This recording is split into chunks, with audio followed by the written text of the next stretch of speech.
শ্রীলঙ্কা যখন দেউলিয়া হয় তখন সবাই বলছেন যে বাংলাদেশ আর মাত্র সময়ের ব্যাপার, বাংলাদেশও দেউলিয়া হয়ে যাবে।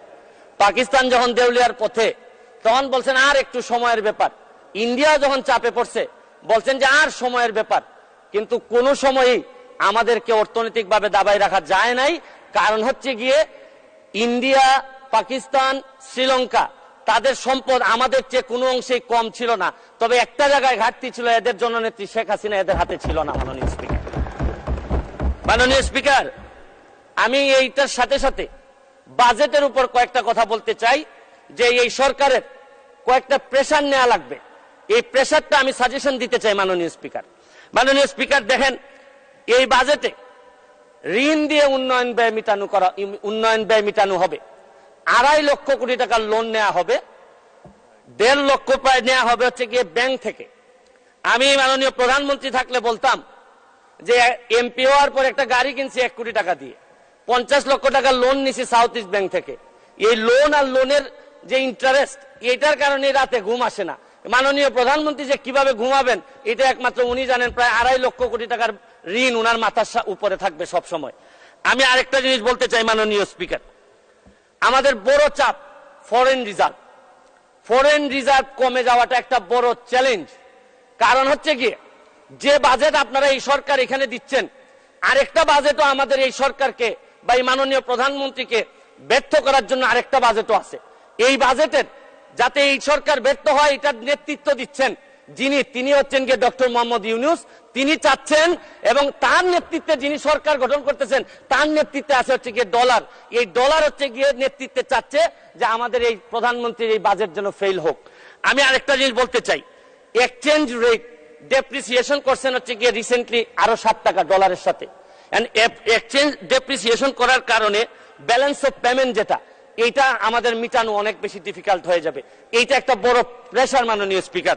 মাননীয় স্পিকার, মুদ্রাস্ফীতি আপনি জানেন যে টাকার দাম কমে যাচ্ছে, কমে গিয়ে 9.5% হয়েছে এই গত 20 মাস ধরে। আপনাদের কাছে তো মাত্র একটা সংখ্যা 9.5%, কিন্তু ফিক্সড ইনকাম যারা করে, যারা নির্দিষ্ট বেতনে চলে, তারা জানে যে মুদ্রাস্ফীতি এই পর্যায়ে 9.5% দিয়ে সংসার চালানো কতটা কঠিন। এটা একটা বড় চ্যালেঞ্জ মাননীয় স্পিকার।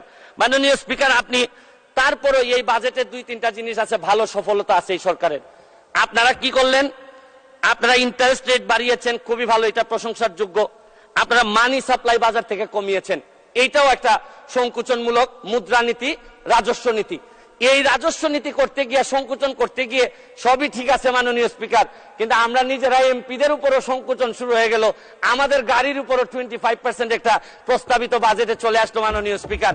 আমরা যে জিনিসটা বলতে চাই, কম্পেয়ার করে এই কথা বলতে চাই না স্পিকার। মাননীয় স্পিকার, কাদের সাথে কম্পেয়ার করবো আমরা?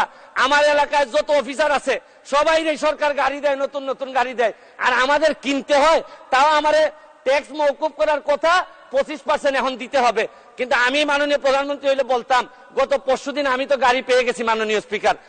গাড়ি পেয়ে আমি গাড়ি পেয়ে গেছি, আমারে তো কোনো ট্যাক্স নেয় নাই মাননীয় স্পিকার।